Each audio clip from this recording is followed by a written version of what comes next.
Red Zone TV kwoli webale kubanga okyagoberera yonna gy'osinzira okubanga gy'otulabira kyokola kya mutawana nnyo gwa kyatambula naffe ku mukutu ogwa Red Zone TV atanaba kubanga osubscribinga nnyongera okubeera nga nkutegeeza nkujjukiza nti kkirira wansi awo olaba ekigambo subscribe kikwateko kwata kade ka notification ogenda kuba tomisinga nsonga yonna emabegako awo gwazze atugoberera nakuwadde amawulire ebikwata ku bavubuka bano ababiri abamu ku bano ababeera mu security eya His Excellency Robert Kyagulanyi Center mukuliko Bobby Yanga ono nga kigambibwa nti ku myezi 4 oba egisukka mu 4 gyamaze mu kkomera nga yasibwa oluvannyuma lw'okubigambibwa nti yasangibwa n'ebyambalo ebyefaananyiriza eby'amagye yatwalibwa mu kkomera gyamaze emyezi egisukka mu 4.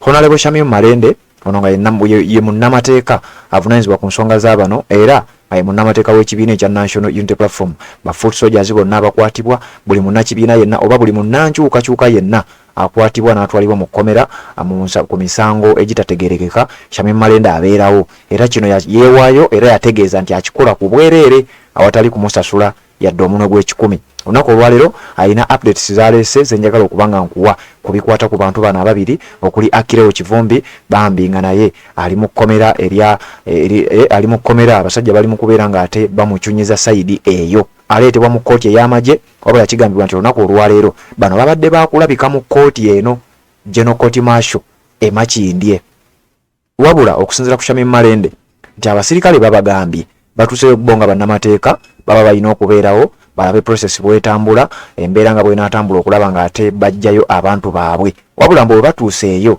abasajja bakabatemye kya olwayo kkooti tegenda kutuula ffe mutuveeko twafiiriddwa abantu baffe. Kati gwampuliriza ku mukutu ogwa Red Zone TV njagala kuwa ebigambo bino Shamim Malende ng'atuwa updates ng'atunnyonnyola abadde tonnaba kubanga obiraba ogenda kubanga obifuna okuva wano ku mukutu ogwa Red Zone TV nange Sebambulidde Patrick nga nze ndiwo okubanga nkutuusaako embeera nga bwetambula okuva sayidi eyo yonna gy'osinzira okubanga gy'otulabira nga tonna subscribe nga kikole kwata nekkade aka notification kakuyambako okubeera nga ate tomisinga nsonga yonna obeera omu ku abo abasooka okumanya singa tuba tutaddeyo updates Shamim Malende zagenda okubanga akuwa z'abantu bano babiri Akirewo Kivumbi ne Bobby Yanga bano bonna bannakibiina ekya National Unity Platform nina amawulire ge nakuwadde naye njagala weewulirire okuva mu Shamim Malende mu katambi ke ngenda okubanga nkuwa kawanvu mukko nja kukusaba okawo obudde era n'olw'ensonga eyo kkiriza nsooke nzijewo akalango kano kalema ate tutataganya maaso eyo nga tukuwa emboozi Honorable Shamim Malende nga nnyonnyola embeera ezigenda mu maaso oba embeera egenda mu maaso ku bana abavubuka ababiri abasajja abatalina nsonga yonna abasajja abali mu kulwanirira obulwaniza eddembe lyabwe Bobby Yanga ne Akirewo Kivumbi kanzije mbere nga nkuwa ebigambo bya Honorable Shamim Malende munnamateeka w'ekibiina ekya National Unity Platform ng'akunnyonnyola butya bwe bamugambye na butya bwe bitambudde. Assalamu alaikum wa rahmatullahi wa barakatuh. Amanya n'eddoboozi Haji Abdu omusomi w'eddua nkola ku nsonga ez'enjawulo emirimu nga gikutataganyeko ebyenfuna byo nga bidobonkanye ne oba oli bweru wa ggwanga emirimu gya kucankalanako jangu kusomere ku ddua okubeda nedda eddua zaabaawo eddua zisomibwa omuntu n'oterezebwa mu mbeera yonna ebadde ekwesibyeko akanyaga. Nina ekyoto kyensobola okukumira wadde oli bweru wa ggwanga nga toli kumpi wano n'ofuna omukisa ogwo nawe n'osomerwako ku ddua nga nkuteddeko n'akabaani Allah ajja kusaasira ajja kwanukula. Kuba ku namba yange y'essimu 0752 44 71 56 ne ku WhatsApp kwendi mpereza obubaka sobole okuyamba. Assalamu alaikum wa rahmatullahi wa barakatuh. Ndabananga bwe mukimanyi twabateekeramu okusaba okweyimirirwa era nga kooti nekkiriza olunaku olwaliro nga 17 Septemba okubeera nti abantu bano bajja mu kooti tubasabire okweyimirirwa nga bannamateeka baabwe wabula njagala kubategeeza nti ekyo tekisobose olw'ensonga nti kooti ey'amagye olunaku olwaleero tetudde olw'okuba nti batutegeezeza nti bafiiriddwa bajjeno baabwe era babadde bakola ku nsonga ez'okulaba nti batereeza babeerawo bannaabwe oba baatendinga emikolo gikwatagana n'okuziika era n'olwekyo ne batugamba nti tebasobodde kubeera nga kooti etuula era ffe nga bannamateeka tukoze omulimu okugendayo okusobola okulaba nti okusobola okufollowinga applications zino okuziwa ennaku z'omwezi endala era y'emu ku bifo gye twakedde okusobola okulaba nga bannaffe tebavundira mu makomera kuba kyekimu ku ebyo bye tweyama. Naye njasima ebyo okubajjukizaako nti bombi bano Akirewo Kivumbi ne Bobby Young bakwatibwa, yadde buli omu yakwatibwa ku lulwe, basooka kuwambibwa then oluvannyuma ne babaleeta mu kkooti y'amagye. Bobby Young amaze emyezi egiwera 4 nga ali era nga bonna bakuumibwa mu Luzira Upper Prison. Naye nga okusaba kwabwe okw'okweyimirirwa kubadde kwa lunaku lwa leero naye tekisobose kuba kkooti tetudde. Kkooti egenda kuddamu okutuula ku nnaku zengenda okubategeezaako mu maaso awo. Naye kyenjagala obagamba nti tubategeeza tubalabyeko bali mu mbeerera bwetyo nga bamanyi embeera y'ekkomera, embeera ya kiyongobero, asibalamu bulungi ng'era embeera bwe mugimanyi, beetaaga obujjanjabi, beetaaga okulaba famire zaabwe, beetaaga okukomawo bakole emirimu gyabwe, beetaaga okukomawo babeereko ne bannaabwe, beetaaga okubeera nga balina eddembe lyabwe. So embeera yaabwe bwetyo tesanyusa nnyo naye nga tulina essuubi ate nga nabo balina essuubi nti kijja kuggwa. Bano bombiri bateekebwako emisango gy'okusangibwa ebintu ebyamagye bagamba nti bibelonginga tu magye oba ze tuyita pips aba amayinja gano ennyota z'amagye nga bagamba nti bazirina ezo zennyini ez'amagye zennyini era nga bagamba kyekyabasibisa ne kibaleetesa ne mu kkooti ey'amagye. Emisango egyo gye gibaliko. Kunoonyereza kukyagenda mu maaso mu misango gyombi naye ng'ekisingako obukulu kwe kuba nti ennaku z'omwezi nga 24 omwezi guno ogwa Septemba Akirewo Kivumbi Bobby Young agenda kubeera ng'aleetebwa mu kkooti ey'amagye okusobola okuba nti asabirwa okweyimirirwa. Naye ng'ate munne Akirewo Kivumbi kkooti ebadde ekyakalambidde nti ennaku z'omwezi zijja kuba 21 Okitoba 2024 kumpi nga bayiseewo omwezi omulala mulamba okumuleeta.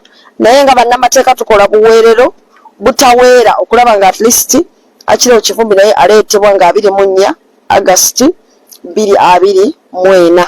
So ekyo kyekiriwo naye jasima ebyokukujjukizaamu nti abantu bano bakwatibwa mu ngeri ez'enjawulo.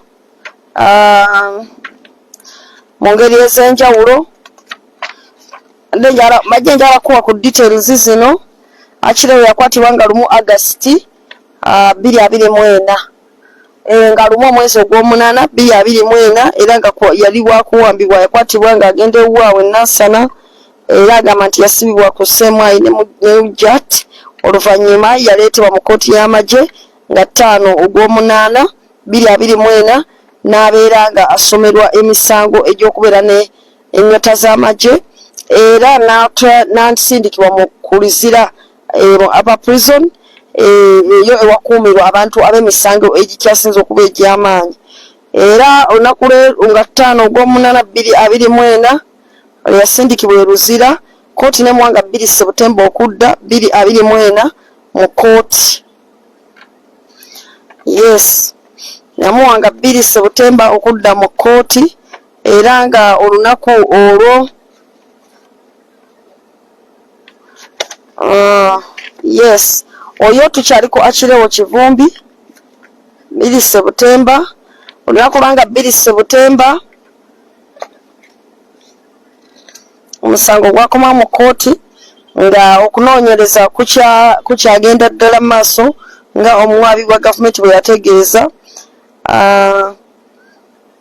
Era ku olwo lwennyininyini nga 2 Septemba era n'omuwaabirwa yaliwo mu kkooti bulungi era oludda oluwaabi ne lutegeeza nti okunoonyereza kwalwo kwali ku lugenze kumaliriza era ne lusaba olunaku olw'okutandika okuwulira omusango wabula awo we twasabira okulaba nti nno omusango guno guweebwa ennaku oba okusaba kwaffe okw'okweyimira kwe twali tutaddemu kuweebwa olunaku olw'okuwulira bail gye bafikisinga olunaku olwali olwa 17 Septemba gye nkutegeezezza nti teriiyo oba tetudde bwe kityo ne kiba nga kitambudde bwe kityo. So ku kiseera kyekimu era kyekimu ne ku comrade waffe Bobby Young abadde mukomera for over 4 months asusse myezi 4 naye ng'ensonga zonna zibadde zikwatibwa bulungi era nga zikolebwako era ng'okusaba kweyimirirwa kwateekebwamu bulungi nnyo era nga empapula ezisinga obungi tubadde tuzifunye.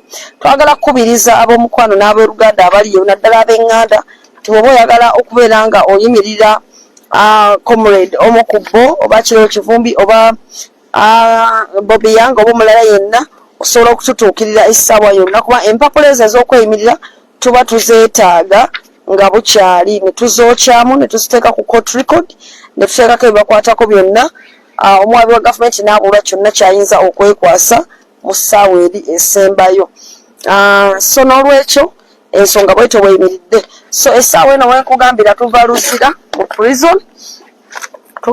mu prison era nga tubadde tuva kuwayaamu n'abantu baffe bano tubadde tuva kuwayaamu nabo era ate mu kiseera kyekimu eno mu Luzira Upper Prison waliyo ne bannaffe abalala ttiimu endala ey'Abamagala Umar abo bo tetusobodde kubalaba kubanga olunaku olwaliwo ate lwe lubadde era olwa kooti yaabwe ku ICD court era nga batwaliddwayo kubanga twali twabasabira okweyimirirwa wamu ne council Nalukoola nga bwe tubadde tujja tutambuza fayiro okuva ennaweero okumalira ddala okumpi omwaka gumu n'ekitundu. So abantu abo twabateekeramu okweyimirirwa waliwo ebyali byetaaga okukyusiriza mu mpaaba kubanga waliwo application za bail ezimu ezaali ziteekeddwayo nga tezisoose kubeera nga zeebuuzibwa kwabo abaali bali mu musango mu kusooka. So ezo applications ezaateekebwayo ezasooka zaali ziri overtaken by events era nga twakolagana n'abo baali bayingidde mu musango kusobola okulaba nti batereeza embeera eyo babeere nga bannaffe Bamagala Umaru tebakandaalirirayo era ensonga eyo nebanga twategeezeddwa nti ensonga eyo bagezaako okugigonjoola era nga applications eziri fresh eza bail application ezituukana n'omutindo nga bwe twali tutambuza omusango ogwo ziri nti zaateekeddwayo era twategeezeddwa bulungi nnyo nti okusinziira ku kiri mu musango guno nga bwe twali tugutambuza era nga bwe tukyagenda mu maaso omwabi wa gavumenti twamaze dda okumusavinga copies ezo eza applications zetulowooza nti ze tulina okutambulirako mu butuufu ng'omusango bwe gwali gutambula. So n'olwekyo tusuubira olunaku olwaleero ttiimu egenzeeyo tubadde eno waba Kirabo Kivumbi mu court martial ne Bobby Yang n'eno Luzira mu prison ate abantu baffe abalala bannamateeka ne bafollowing up omusango ogwo ku ICD court olunaku olwaleero. Era kyemmanyi nti wabaddeyo Council Ssuuna Zakaria era nga yakiikiriddeyo owekitiibwa Nalukoola Council ate wamu ne ttiimu zaffe okulaba ng'ensonga eyo etambula bulungi nnyo ddala mu maaso. So awo nawo ku musango gw'Abamagala Umaru ali ne banna abalala 11 ogwo tugumanyi okuva ddala mu ntandikwa era tubadde ne bootuzuukusa mu tulo tusobola okukubuulira tujja kubaga tujja ntukola bulungi proper update ku gwo ate n'engeri gye tulwanamu okulaba nga bannaffe bava mu makomera gano. So n'olwekyo ekintu ky'okubeera ng'omuntu asibiddwa mu komera si kyakuzannya kyetaaga okuwa amakulu gye kyetaaga okuwa. Abantu abasinga obungi balowooza nti okujja okuyamba omuntu olina kusooka kubeera nti bamaze kukusibako okusobola okutegeera omugaso gw'omuntu abeera nga akubeererawo oba omuntu asibiddwa ku lw'eddembe lyo. Abantu bano abali mu makomera be ba true fighters. Abantu abalanira eddembe ly'abantu abali mu makomera they are true fighters. Abantu aba raising amaloboozi gaabwe ku nsonga eziruma abantu abanyigirizibwa they are true fighters. Abantu abatalya mu lulime ne mu luzike they are the true fighters. Abantu abanywerera ku kigambo kyabwe nga bakyogedde beera abalwanyi abatuufu. N'olwekyo twagala abalwanyi abatuufu nga okulwana kwabwe emisana n'ekiro kufaanagana mu lwatu ne mu nzikiza nga kufaanagana nga kye boogera ku ngulu ne ku mutima kye balina.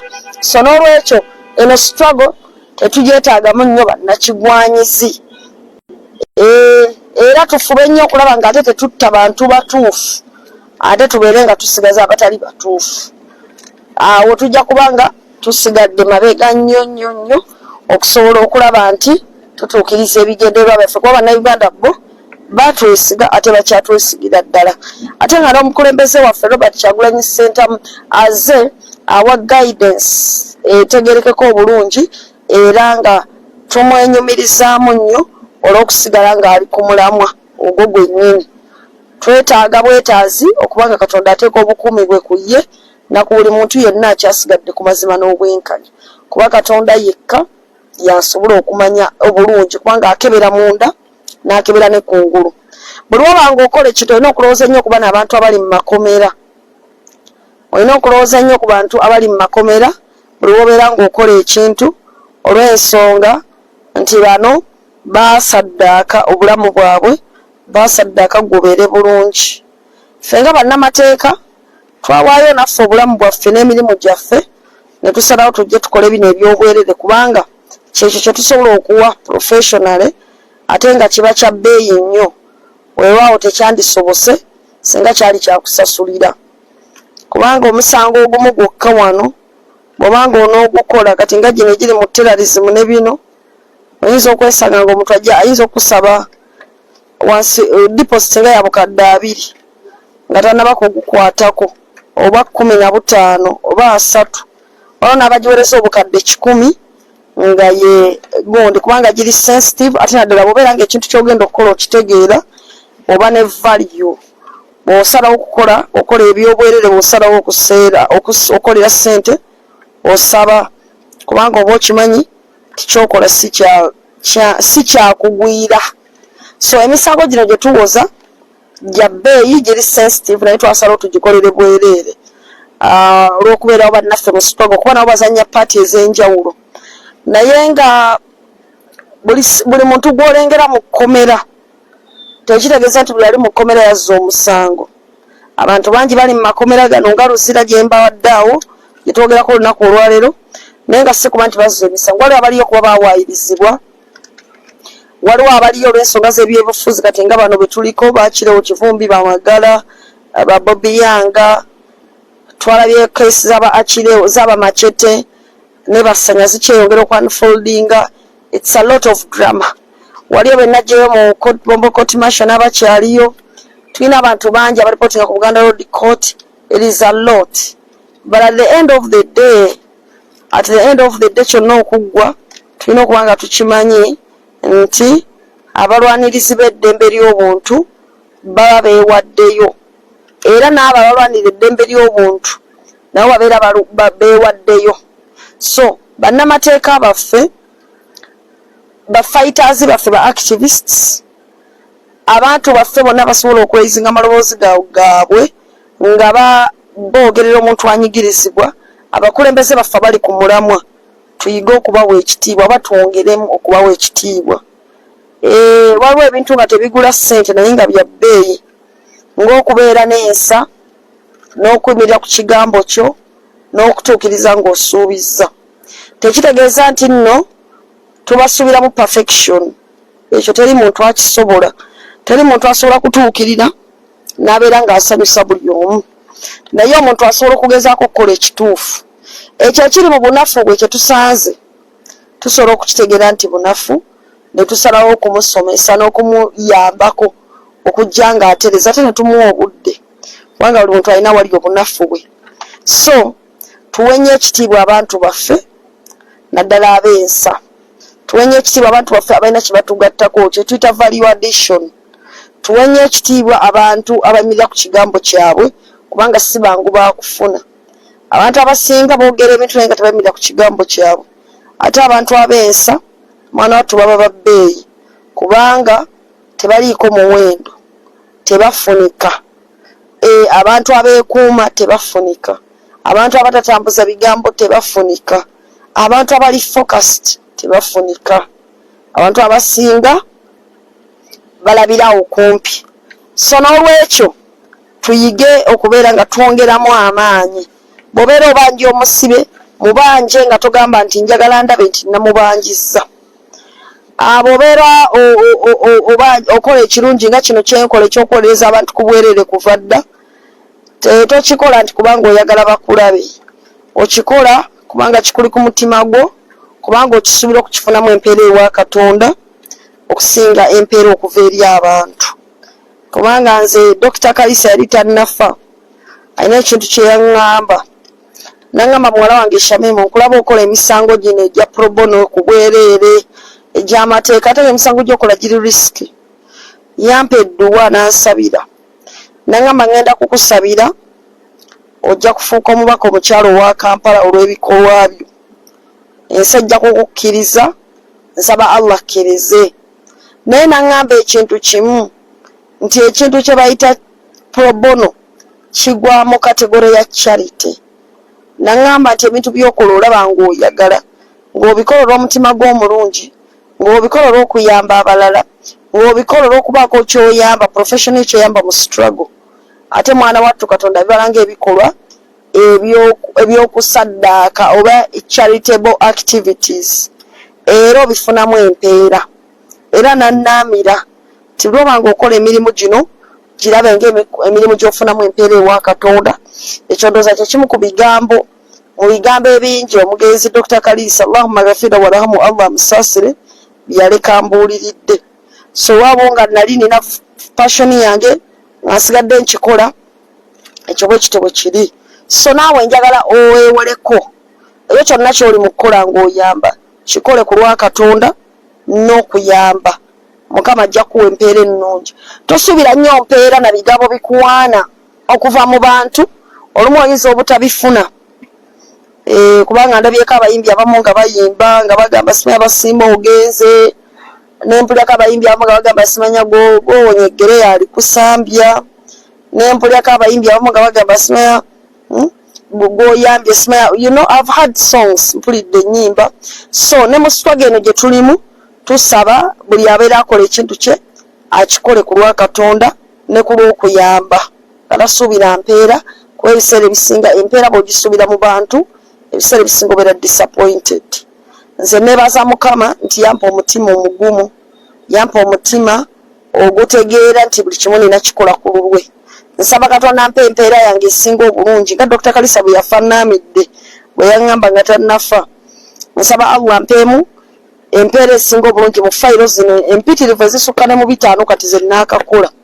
Allah ampeemu omukisa omulungi era ampe n'empeera yange nga naye ndiba atuuse okumusisinkana. Allah nyambe esangeyo empeera yange. Bw'oba ogenda okulambula omuntu mu kkomera tomulambula just kubanga omulambula just kyakulaba nti wamulambudde. Mulambule kuwe kyekikolwa eky'okuyamba, an act of kindness. Tusobola okugaba updates nga zino kati sente mu bbawa, tusobola okuba ebifaananyi ne tubita, tusobola okukola amawulire. Naye ebiseera ebisinga bubeera ng'oli mukulembeze obanga okola osobola okuba nga okola kye tuyita accountability. Ekyo bakiyita accountability. Accountability kyekyokuba nti onnyonnyola no bringing abantu up to speed okumanya ki ekigenda mu maaso.